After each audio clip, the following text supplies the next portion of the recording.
Are you ready to unlock growth, build resilience, and confidently take the next step in leadership, career, and faith? Welcome to The Next Move. I'm Orvin Kimbrough, a CEO, author, and leader with a passion for helping people and organizations thrive. My journey from foster care to CEO has fueled my mission to help professionals scale their confidence, leadership, and influence through mindset shifts, expanded networks, and bold action. Each week, I'll share reflections ripped straight from my blog to inspire and empower you with actionable insights. Let's get started and make your next move your best move. Welcome back to a special Black History edition of The Next Move, where we explore reflections on faith, leadership, and personal growth to help you take your next step with purpose and confidence. Today, I'm focusing on a blueprint for shared economic power. You all already know how I like to keep it real, I like to keep it practical, and I like to keep it moving. I believe in growth. I believe in transformation, and I believe in economic empowerment. Because if we don't own it, if we don't build it, if we don't pass it down, then who will? Each year, during Black History Month, I take a step back, not to just reflect on the past, but to refocus on what has sustained us, what has lifted us, what has carried us forward. And this year, I want to talk about something that's been burning in my mind, the 10 Black commandments of shared economic power. For the last 10 years, I've been writing about shared economic power and shared economic prosperity. And let me tell you why this matters. If our cities, if our regions, and if our states are growing, if our corporations and organizations are expanding, then more people, Black people, people in rural communities, people in urban communities should be getting a piece of that growth. But here's the key. Access to opportunity should be tied to effort. It should be tied to contribution. It should be tied to the work that people put in. I believe this wholeheartedly. Growth and fair access to opportunity should be our driver.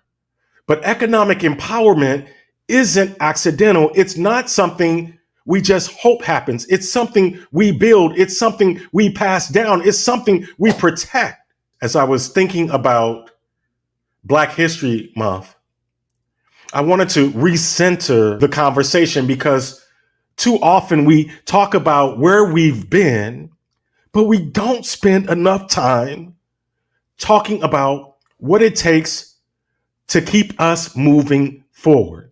And when I started reflecting, I didn't have to do a deep dive into research. I didn't need to pull up a bunch of academic papers because the blueprint was already there. It is in our history. It's in our stories, and it's in what was passed down to me and to so many of you. So let's break this down. What did Black people fight for during slavery? They fought to be seen. They fought to be respected. They fought for people to see their humanity. They fought to be free. And what did we fight for after slavery? During Reconstruction, we fought for land. We fought for the right to vote. We fought for equal protection under the law. And the leaders of that time, they weren't just talking. They were not just dreaming. They were organizing around education, around healthcare and employment. They weren't focused on permanent dependence. They were focused on interdependence. They were fighting to build, to own, and to sustain. And here's something critical that Black people understood. They understood the power of the political process. Because just as political action was what helped win freedom, political action was what would preserve it. Did you catch that? Even in the face of relentless resistance, whether it was the KKK or Black codes or Jim Crow laws, Black leaders stayed focused on progress, focused on power, focused on building something that couldn't be easily dismantled. And you know what's crazy?